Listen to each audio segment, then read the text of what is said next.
هنتكلم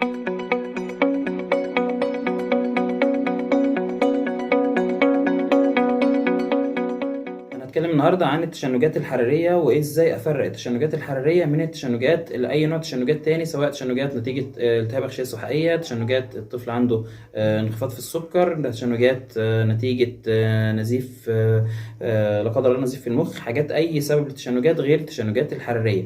تمام. طيب التشنجات الحراريه عشان اقول عليها انا محتاج 5 شروط عشان اقدر اقول ان التشنجات دي تشنجات حراريه. التشنجات الحراريه اللي هي العاديه اللي ما فيهاش مشكله خالص، انا بس الفكره ان ما حدش طفل يتشنج وبعد كده نروح رايحين عاملين رسم مخ على طول، بعدها بكام يوم، يومين 3 هنلاقي فيه زياده في كهرباء المخ، والطفل ده هيتشخص على ان هو عنده زياده في كهرباء المخ وعنده صرع، ويبدا ان هو يمشي على ادويه تشنجات على الفاضي بالغلط. الطفل طالما اتشنج بيفضل اسبوعين، لو عملت اي جي اللي هو رسم كهرباء المخ بيطلع ان فيه كهرباء مخ عاليه، وممكن ياخد ادويه مخ ويتشخص بالغلط. فلازم لو تشنج حراري بعمل او اي تشنج بعمل رسم المخ بعد الطفل ما يعدي عليه على الاقل اسبوعين. مفيش حاجه اسمها طفل اتشنج بعد يومين راح للدكتور، الدكتور روح اعمل لي رسم مخ. تمام. طيب عشان اقول تشنجات حراريه انا عندي 5 شروط. اول حاجه اسمها تشنجات حراريه، فلازم يكون في حراره عاليه، حراره الطفل بتوصل 39.5 و40. تمام، ده من اسمها. تاني حاجه في عمر معين للتشنجات الحراريه اللي هي من 6 شهور ل5 سنين. تحت ال6 شهور وفوق ال5 سنين لو طفل اتشنج في الغالب دي مش تشنجات حراريه الا لو نادرا حصلت. تمام.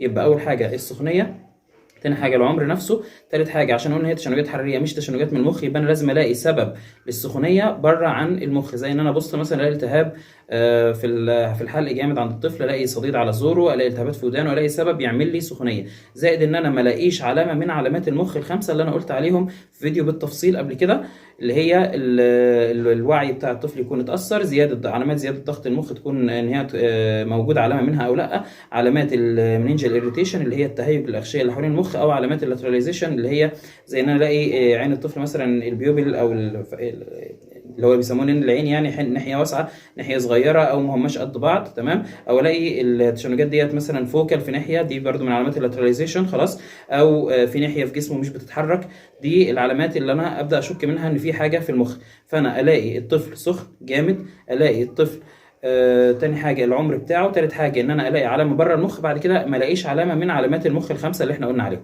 طيب اخر حاجه التشنجات نفسها وصفها بيبقى عامل ازاي؟ ليها وصف ليها. تمام. ليها 4 مواصفات. التشنجات دي بتبقى جنرالايزد تونيك كلونيك، يعني في الجسم كله والطفل كله بيتنفض وبيتشنج. تونيك كلونيك يعني بتلاقيه بيتنفض بالمنظر دوت، بحيث ان في تون عاليه وفي تون في الجسم عاليه، وكلونيك ان هو بيتنفض معايا خلاص. طيب مش في لوكال، مش لوكالايزد ولا فوكال زي ان انا الاقي ايده بس مثلا او كده، لا دي مش تشنجات حراريه.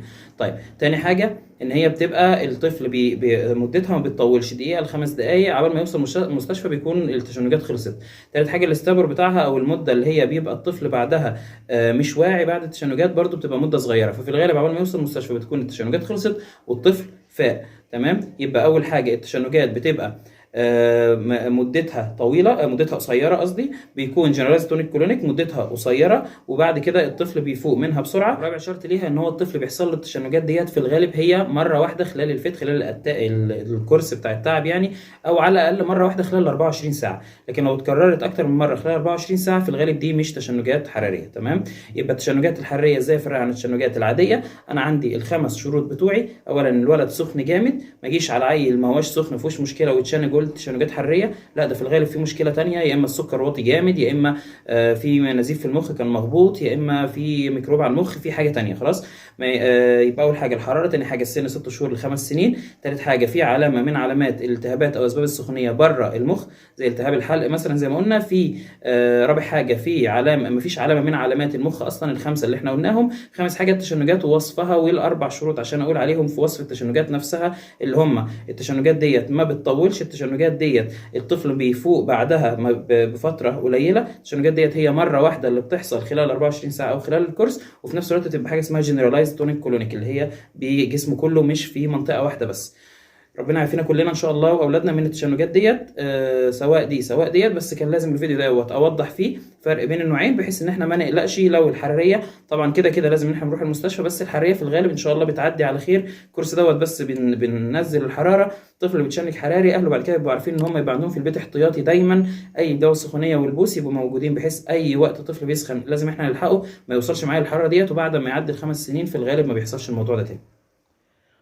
وبكده يكون فيديو النهارده خلص. يا ريت اللي عجبه الفيديو يعمل اشتراك او سبسكرايب للقناه، واللي ما يعرفش بنفتح اليوتيوب وبنكتب اسم القناه من هنا، بنكتب افهم طفلك دكتور اسلام عزام، بيطلع لنا اسم القناه بنختارها، نعمل سبسكرايب للقناه، بنفعل زر الجرس بنضغط عليه وبنختار اول عشان يوصلنا كل الفيديوهات الجديده. وما ننساش نعمل لايك وشير للفيديوهات. نختار فيديو زي كده، نضغط على لايك من هنا، نضغط على شير ونختار هنشيره على الواتس او الفيس.